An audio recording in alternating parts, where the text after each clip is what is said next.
was lucky enough to sit down and play the beginning of Resistance Burning Skies campaign, not to be confused with the Noah Wyle alien invasion epic Falling Skies. As IGN's resident Resistance nerd, I can report that Burning Skies does indeed seem primed to deliver a solid experience to Resistance loyalists, invoking the enemies, weapons, and atmosphere that have made Insomniac Games' franchise shine.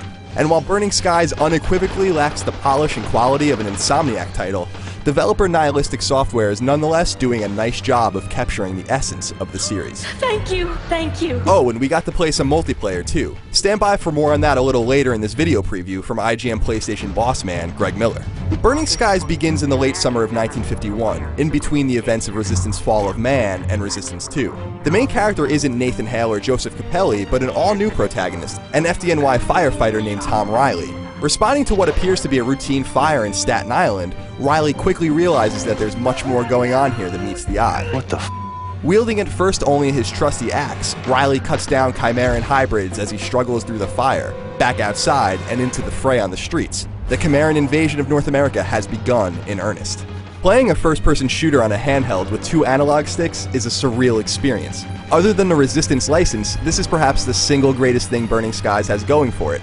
There's literally no other experience like it on the market, and no other handheld or portable device could possibly support the game. Controlling Riley is smooth, aiming and shooting with the Vita's triggers is second nature, and the entire experience feels like something you may have played a few years ago on console. Of course, Vita has inherent limitations too. The lack of R2 and L2 buttons on the handheld means that the OLED touchscreen must be used for certain functions. Tapping the axe icon to melee enemies is a bit annoying, as is using the grenade icon on screen and touching an icon to break through doors and other obstacles. Using secondary fire on weapons like the bullseye and carbine also require you to touch the screen. All of this is necessary in a sense because of Vita's limited control inputs, but at the same time, I don't want to be touching the screen constantly during a shooter. A major positive I noticed while playing through Staten Island is an emphasis on character and story. Early on in the game, you'll meet fellow firefighters, New York-based Resistance members, military men, and even Riley's own wife and kid. Daddy!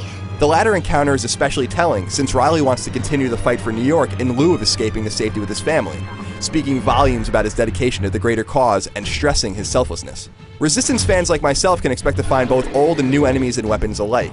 New weapons make some sense, but running into new Chimera that you never encounter anywhere else in the series is a leap too far for me. Why am I fighting strands of Chimera that I didn't fight in Europe, nor in the North American campaigns of Resistance 2 and 3? If you're willing to take that leap of logic, however, you'll be pleased to know that not everything will be redundant for you if you've already been immersed in the series' impressive fiction.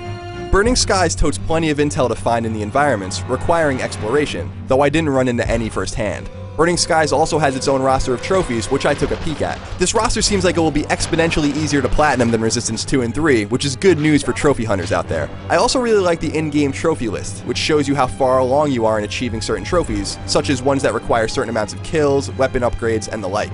But what about multiplayer? Greg, what say you? I say I suck at first-person multiplayer, but I still had fun with Resistance Burning Skies. There's Deathmatch, Team Deathmatch, and Survival, where 6 humans take on 2 Chimera, and the Chimera army slowly indoctrinates every human they kill. The maps are more compact than the likes of Resistance 3, but with a max of 8 players, that makes sense.